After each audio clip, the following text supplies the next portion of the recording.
See it. Now, what do we see?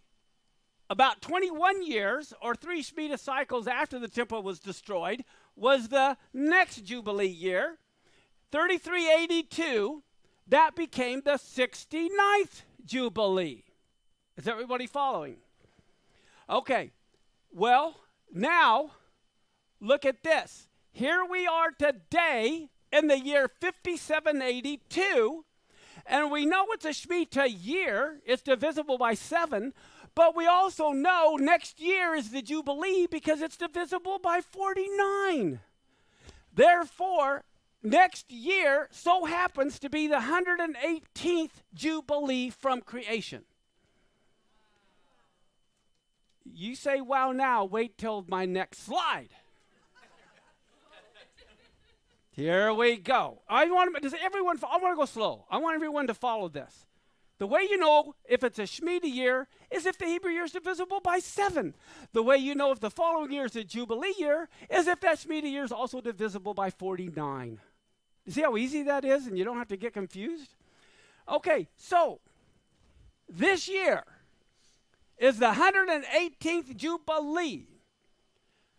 The 69th Jubilee after the temple was destroyed was 3382, which means it's the 49th Jubilee, and this September we will begin and enter the Jubilee of Jubilees, or the 50th Jubilee from the destruction of the temple.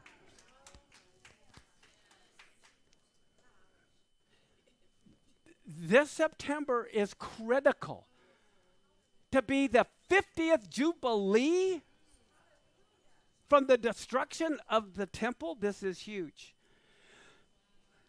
Okay, so now,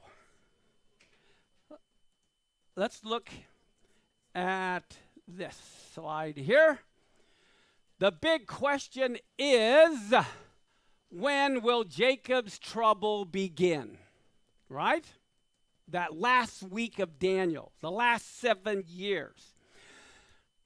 Listen to Matthew 24. We're going to go back to that, verse 12 and 13.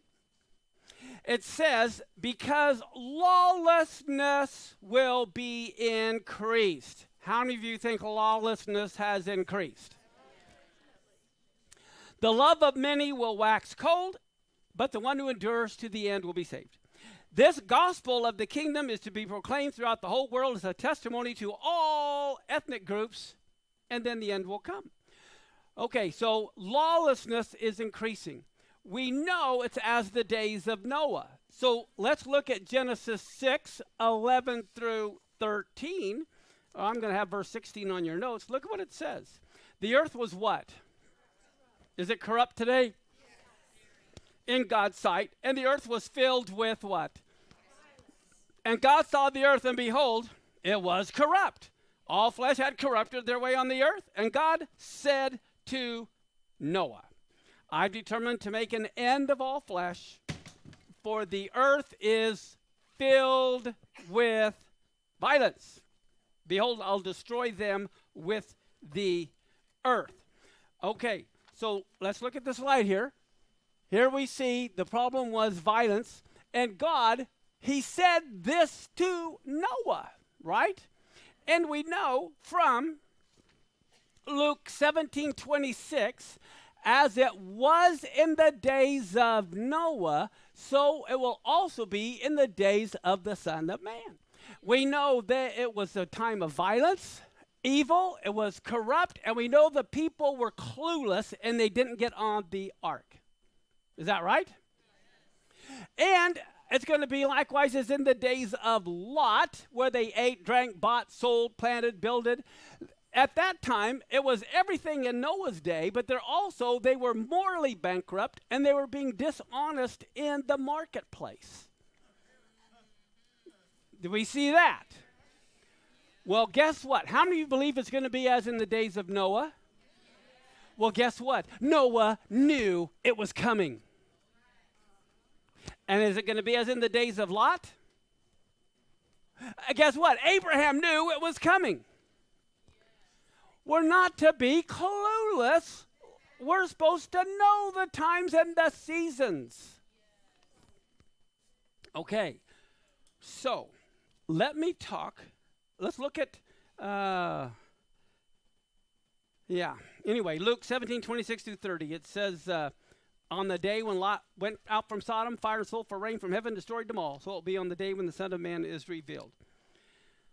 Okay, are you ready? I got some statistics. If you want to take pictures, you can take pictures of the slides. But here's the thing. Do you guys believe we're filled with violence today? I'm going to give you some facts. The number of mass shootings, which mean at least 3 or 4 people killed, in the United States from 1966 to 2020, that's 54 years, there were 402 mass shootings, which the math says there were about 7 to 8 mass shootings every year for the last 54 years. That's the average. But it wasn't an average. It was exponential. From 66 to 75, that 10-year time frame, there were 12 mass shootings.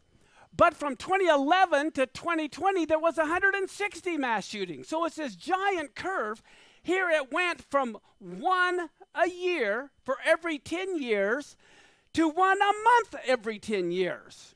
So in 2020, not too long ago, there was 1 mass shooting every single month.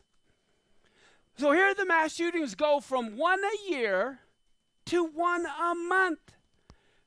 Will it now jump to 1 mass shooting every week? 2 years later, it's 2022? No, it is worse. So far, just this year in 2022, we've had 10 to 11 mass shootings every week. Not 1 a week, 10 to 11 mass shootings every week this year so far. Look at this. It's only 19 weeks into the year, and we've already seen 198 mass shootings, and this was May 15th of this year. We've gone from 1 a year to 1 a month to 198 in just a few months. As a matter of fact, that was May 15th was that news article. What happened just 2 weeks later on Memorial Weekend? We had 12 mass shootings just that weekend. Just that weekend. Right there, you can see the date, May 31st, 2002. What happened the following weekend? Another 13 more mass shootings the very next weekend. That's dated June 6th. Now, this was just the other day. America's madness. We've had 309 mass shootings this year alone, which means 2 mass shootings every day. We've gone from 1 a year to 1 a month to 2 a day. Tell me the earth is not filled with violence. Why would we think that the Lord is not at the door? If he's going to destroy it in Noah's day, there's a lot more people on this planet today than there were in Noah's day. We have to understand the times and the seasons we're there. Now, do you guys remember Joseph's dream? 7 years of plenty and then 7 years of famine.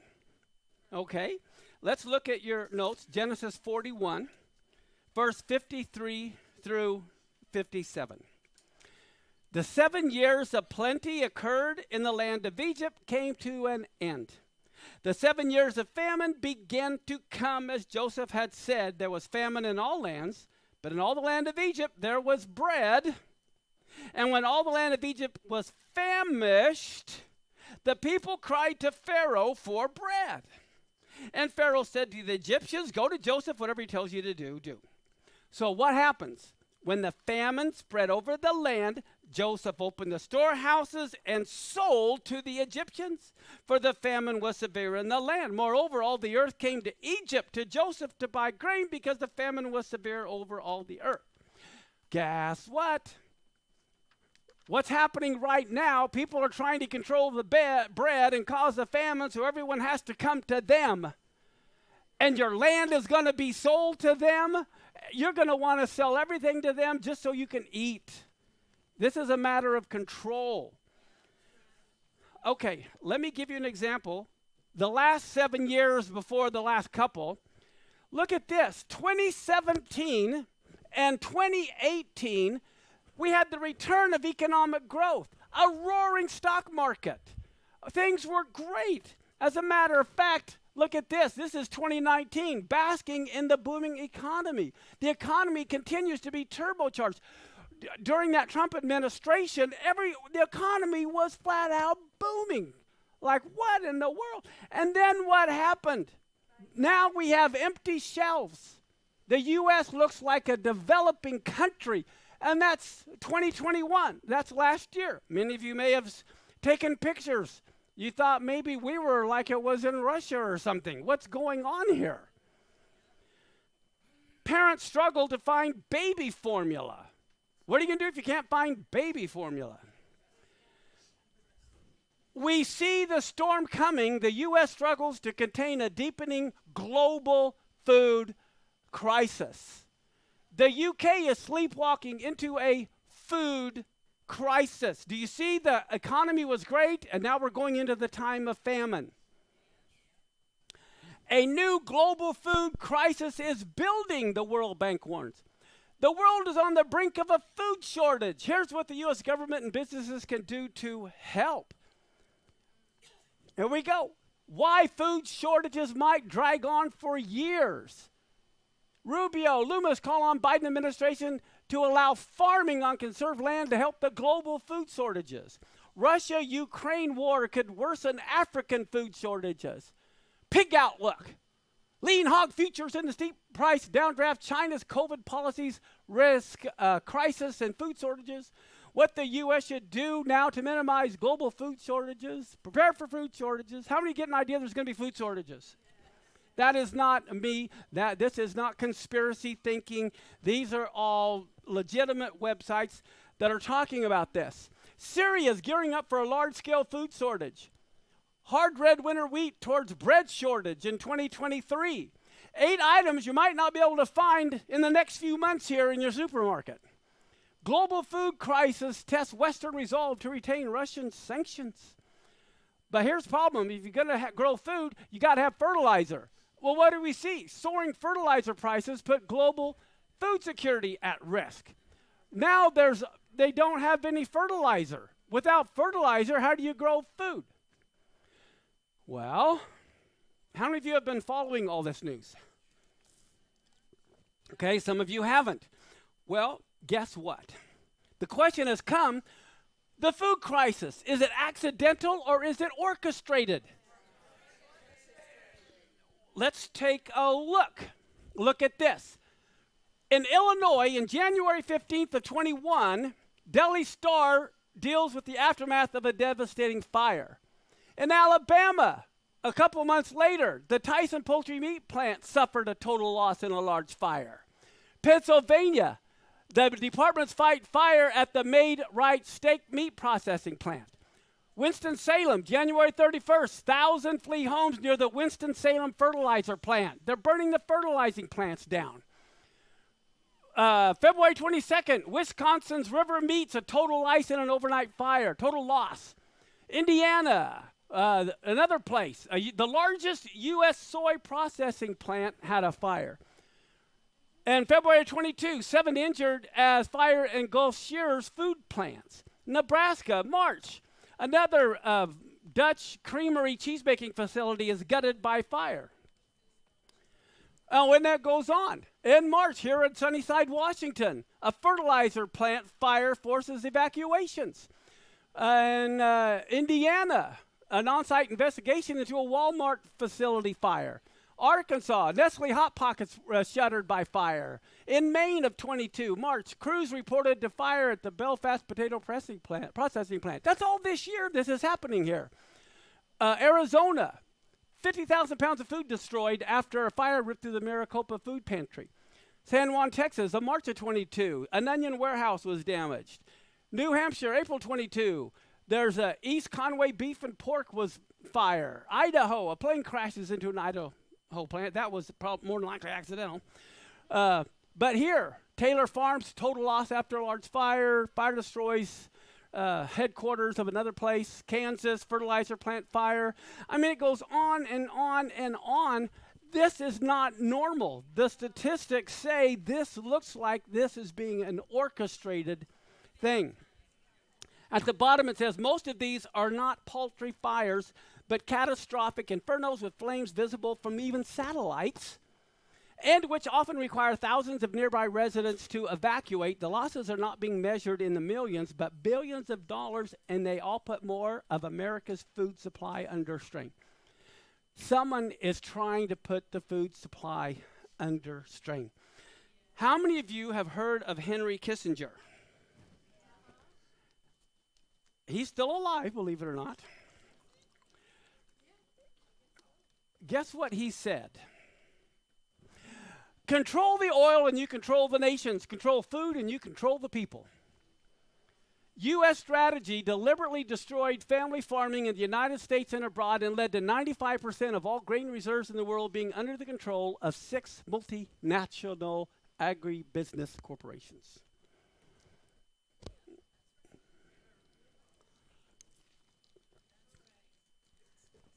So, let's go back to the Shemitah cycle and look at when the Shemitah years are.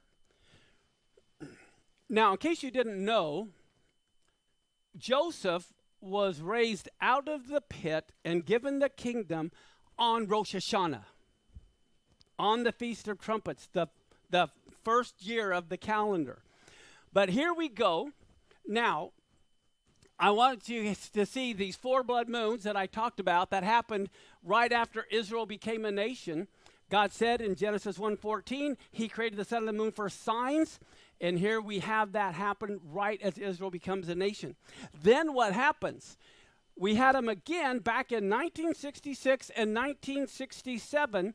And I believe that was a 7-year warning before the year of Jubilee, which was in 1973. And you had the Yom Kippur War. And you could only proclaim the year of Jubilee on Yom Kippur.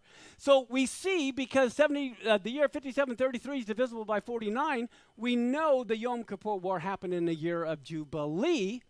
And I believe that was a 7-year warning before the Yom Kippur War. Okay, so here we are now, and guess what? We had these 4 blood moons and eclipses again in 2014, 2015, and I believe that was a 7-year warning before this year of Jubilee that we are about to enter right now. And if the tribulation is 7 years, how many of you know Daniel was Jewish? Okay. Therefore, it can't be any random 7 years that starts any time. It has to be the first year of a Shemitah cycle. So if the tribulation does not begin this coming September, it can't begin for another 7 years. Does that make sense? Okay, when you understand the times and the seasons. But that tells us we really need to be watching this fall.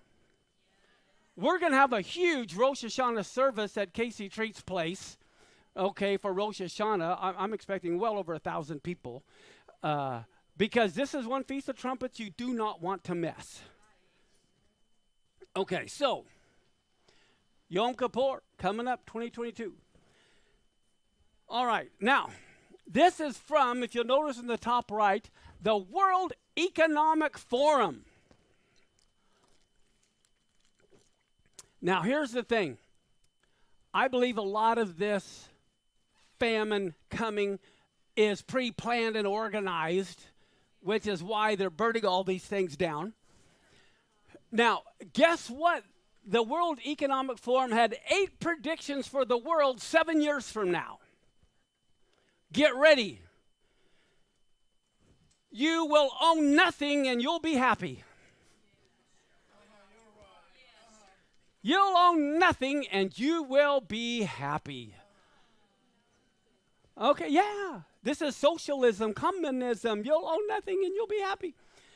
Not only that, guess what? You'll eat much less meat. It'll be an occasional treat, not a staple. It's for the good of the environment and our health. All about climate change.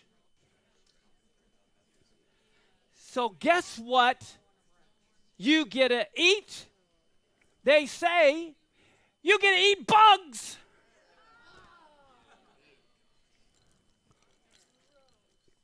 Oh, no. Listen to what is being pushed. Why I prefer eating grasshoppers to beef. They're already pushing this. For most people in Europe and the U.S., the idea of eating crickets and grasshoppers can seem revolting, but they are a popular snack in parts of Africa and Asia. Not only are they packed with nutrients, they're less harmful to the climate and the environment. How many of you want to just do it for the cause? Oh, this is being promoted bug time or big time. Celebrities who eat bugs. There's all these celebrities who are pushing eating bugs. This has been going for a while. Mark Cuban, Shark Tank.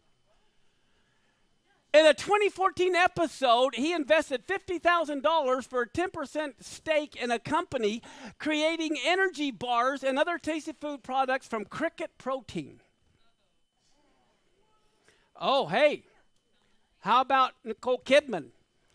She performed for a secret talent theater, and she described the taste of insects or micro livestock, as she called them, as fruity and like nothing you've ever tasted.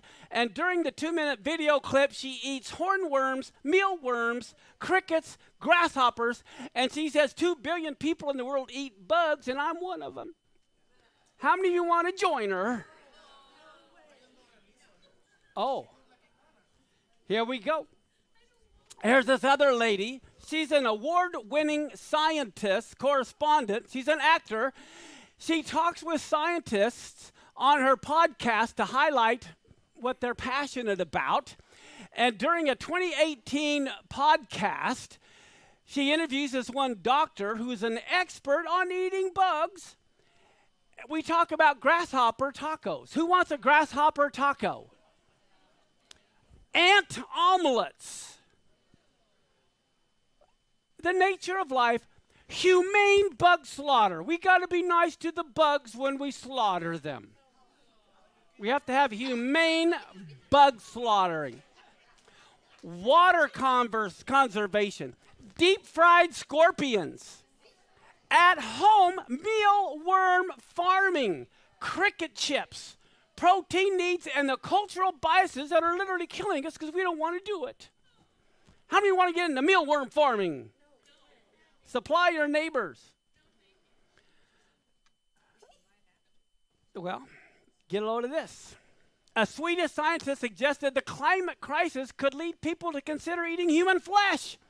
It's not the first time a scientist has suggested the idea, cannibalism.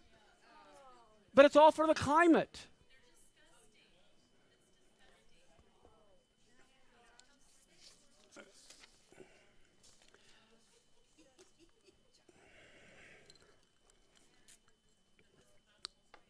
Let's listen to Romans 1:18 through 23.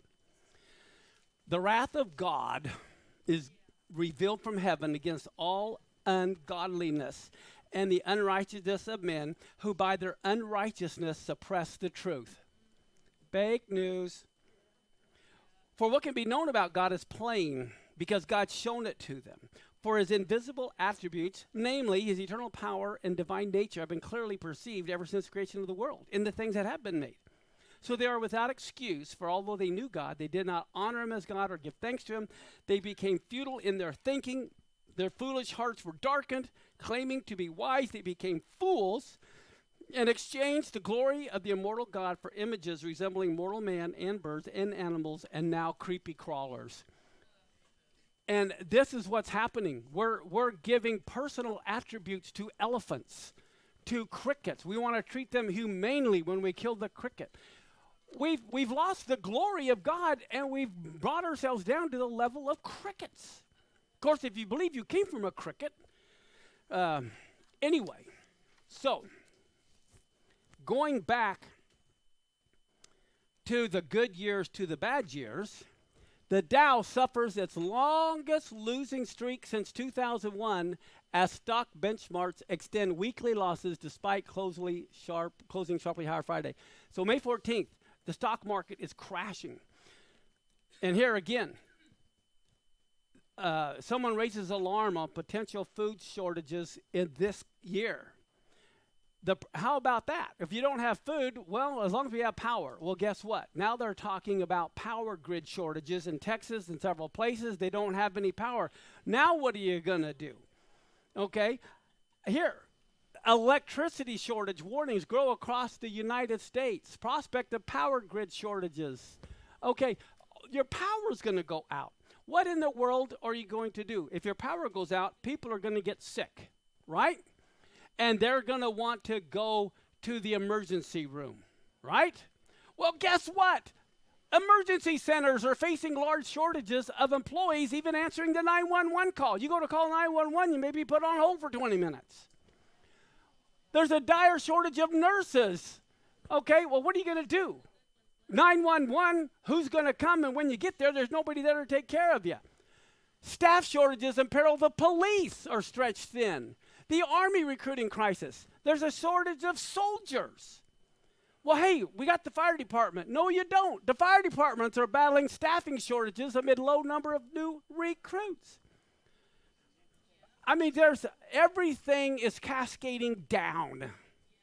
As a matter of fact, what are you going to do if you need insulin? What are you going to do if you need drugs? Guess what? The current drug shortage bulletins, there are pages and pages, and I think at the bottom, 224 different drugs that are short on. Hopefully it's not one that you're going to need. But here we have, again, the World Economic Forum. And they say the Great Reset. How many of you heard of the Great Reset? Okay, if you haven't, look into it. The Great Reset, they're trying to reset the economies of the world, and it starts with farms.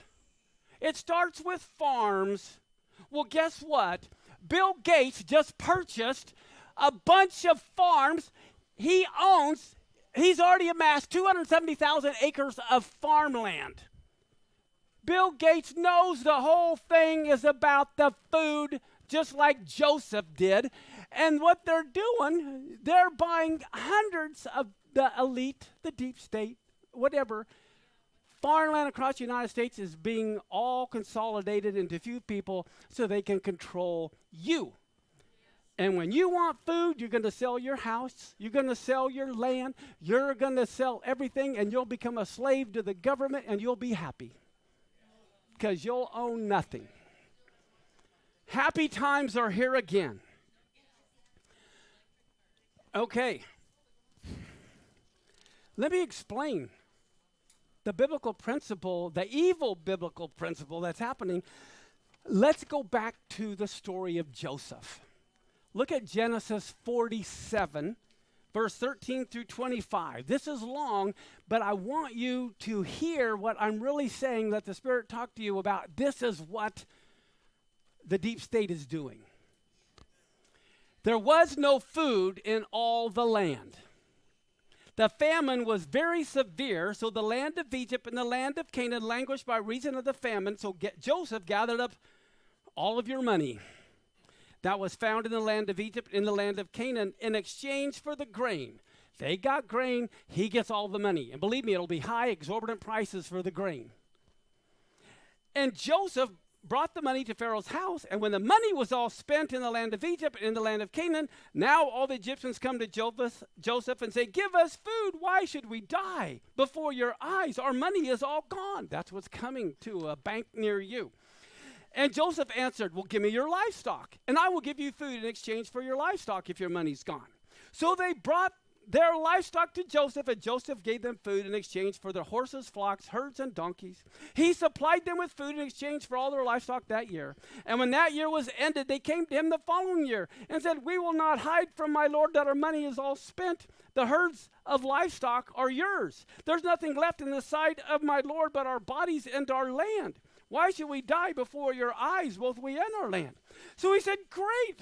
They said, "Buy us and our land for food, and we with our land will be servants to Pharaoh, and give us seed that we may live and not die, and that the land may not be desolate." So what does the government do? The government buys you, buys your land just so you can have food. And so it says, Joseph bought all the lands of Egypt for Pharaoh, for all the Egyptians sold their fields because the famine was severe. The land became Pharaoh's. As for the people, he made them servants from one end of Egypt to the other. Only the land of the priests he did not buy. The priest had a fixed allowance. Yeah, we'll give you a set monthly allowance, just so you'll be happy. We'll give everyone $1,000 a month, and you'll be happy. And Joseph said to the people, behold, I have this day bought you and your land for Pharaoh. Now here is seed. Sow the land, but it's not your land. It's Pharaoh's land. And the harvest, you'll to give a fifth to Pharaoh, and 4/5 will be yours. And they said, you saved our lives. May it please my Lord. We will be servants. And that's what is coming to a planet near you very, very, very soon. We see everything crashing down. Okay, now, I don't think these next two verses are on your notes, but I added them. Revelation 11:18. The nations are raging, but your wrath is come, and the time for the dead to be judged, and for rewarding your servants, the prophets, the saints, and those who fear your name, both small and great. And for destroying, you're going to destroy, God, the destroyers of the earth. There are people, Satan does not like humans. He doesn't want God when he comes to reign over anybody. So he's out to depopulize, which is why there's going to be big wars coming. The whole purpose is we need fewer people that we can control. Okay? Too many people, we can't control them all.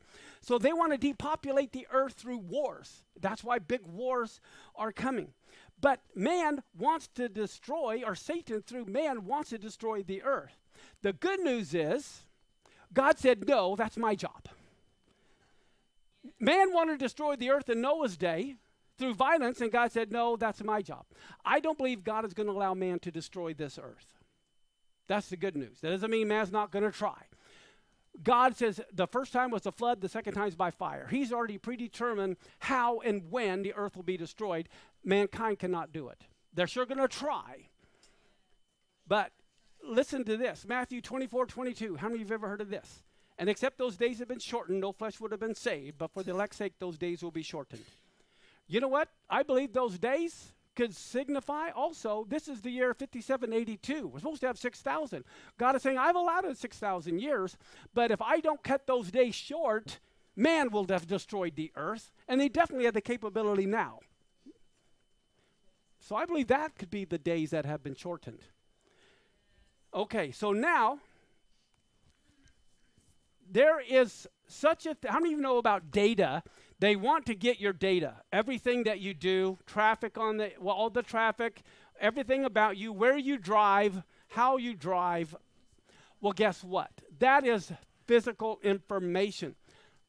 More than anything, they want biological information, which is why they have Fitbits that measures your heart rate, your temperature, how you're doing. There's about to come a merger between all the biological information about you with all the technical information about you, and they will know by your heart rate when you see something, what is happening in your mind. They're going to know you better than you know you. So I want you to watch this 2-minute video. Go ahead, Jill. We can hack humans. This is the guy in charge of the Great Reset. You'll have to turn the volume up. We don't have any volume. Surveillance. What? Oh, we have to have volume. Yeah, we'll have to have volume. We'll just wait to see if we can't get volume somehow. It's really about truth. It's about see if you can start it over. No, I think maybe in a couple of decades when people look back, the thing they will remember from the COVID crisis. Okay, here we go. We're starting over. Dark things on the horizon. I see some of them hastened by COVID, by vaccine passports, by government apps, by surveillance. Here's Harari saying, yeah, that was COVID's role. Science is not really, at least this is my view as a historian, science is not really about truth. It's science is not power. about truth, he said. No, I think maybe in a couple of decades when people look back, the thing they will remember from the COVID crisis is this is the moment when everything went digital. And if this was the moment when everything became Monitored. that we agreed to be surveyed. We agreed to be surveilled. Not just in authoritarian regimes, but even in democracies. Even in democracies. And maybe most importantly at all, this was the moment when surveillance started going under the skin. Because really we haven't seen anything yet. I think the big process that's happening right now in the world is hacking human beings, the ability to hack humans, to understand deeply what's happening within you, what makes you go. And for that, the most important data is not what you read and who you meet and what you buy, it's what's happening inside your body. So we had these two big revolutions, the computer science revolution, or the infotech revolution, and the revolution in the biological sciences. And they are still separate, but they are about to merge. They are merging around, I would say, the biometric sensor. It's the thing, it's the gadget, it's the technology that converts biological data into digital data that can be analyzed by computers. And having the ability to really monitor people under the skin, this is the biggest game changer of all. Okay. That is coming now. Now, if there's not that, take a look. They now have robots that can be monitored far away that has machine guns on it. Go ahead. We're not seeing, there it is.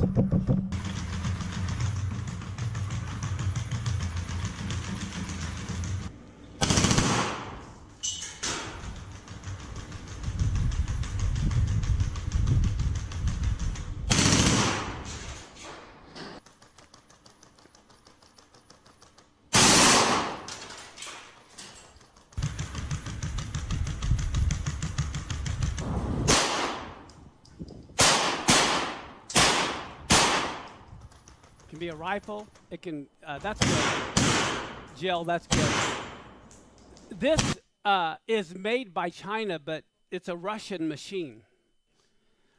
Okay, I just want you to see the book of Revelations. We are so there. I believe there is a major war coming, but it's going to be between the globalists. The globalists from the East, China, versus the globalists from the West, America, Europe, who are all battling to see who's the one. They know once whoever manages the data and controls the food is going to be the one to control the people. That's why you see this big division with China and Russia over Ukraine and what's going on with Europe. A lot of it has a deeper meaning of the globalists competing. Now here I'm just going to read this. You'll have to just listen, and I'm sorry for the translators. The translators didn't get this in advance, this part I don't think, so I'll go slow. China is now the world's leading seller of AI-powered surveillance equipment. It's a war going on. They want to be the number one sellers of all AI equipment. In Malaysia, the government is working with a Chinese AI company to bring facial recognition technology to their police state. Chinese companies have also bidded to outfit every one of Singapore's 110,000 lampposts with facial recognition cameras. Okay, see, China wants to control all the nations, so they're getting bids from all the nations so that the authoritarian regime can stay in power. But they'll be submitted to China.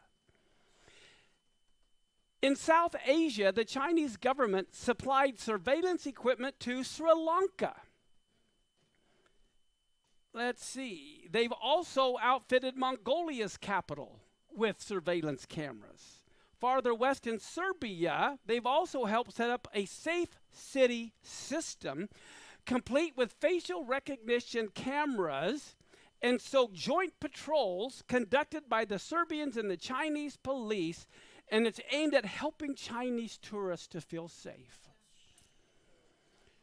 Today in Kenya, Uganda, Mauritius, they're outfitting major cities with Chinese-made surveillance networks. The Chinese telecom titan sold Ethiopia a wireless network with built-in backdoor access for the government. In a later crackdown, the dissidents were rounded up for brutal interrogations during which they were played audio from recent phone calls they had made, and they didn't know it was recorded. In Egypt, Chinese developers are looking to finance the construction of a new capital. It's slated to run on a smart city platform. In southern Africa, Zambia has agreed to buy more than $1 billion in telecom equipment from China, including internet monitoring technology. China will, with the world's largest manufacturer of AI-enabled surveillance cameras, even has an office in Johannesburg, South Africa. In 2018, China inked a deal with the Zimbabwean government to set up a surveillance network. Having set up beachheads in Asia, in Europe, in Africa, China's AI companies are now pushing into Latin America, a region the Chinese government describes as a core economic interest. China financed Ecuador's $240 million purchase of a surveillance camera system. Bolivia as well has bought surveillance equipment with help from a loan from Beijing. Venezuela recently debuted a new national ID card system that logs citizens' political affiliations in a database built by China. Okay. We need to realize we are there. We're there. This Rosh Hashanah begins a new 7-year cycle. Will the tribulation begin in a few months? We're talking a couple of months. We have to be watching. If not, well, we got 7 more years. But with this being a year of Jubilee, the land in Leviticus 25, God says the land will not be sold forever, for the land is mine. And the year of Jubilee, all the land returns to the original owner. God's the original owner. This is the year of Jubilee. Is the land going to return to him?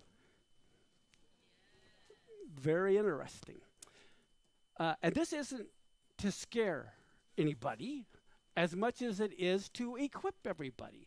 If you live in a hurricane area, you want to know when the hurricane's coming. You want the alarm when the tornado is coming. I am telling you, everything I told you this morning is coming like a hurricane, and we need to make sure we're prepared. And don't eat bugs. All right? Let's stand and let's pray. Sorry I went a little long, but I wanted to get this out. Avinu Mokeinu, our Father, our King, wake us up. We don't want to be like frogs in the boiling water. Teach us to number our days.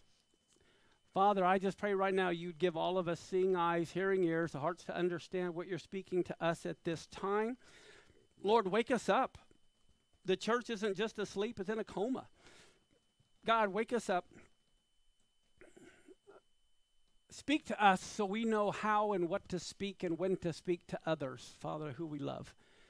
Let all of us be as watchmen and be accountable for warning others of the time to come.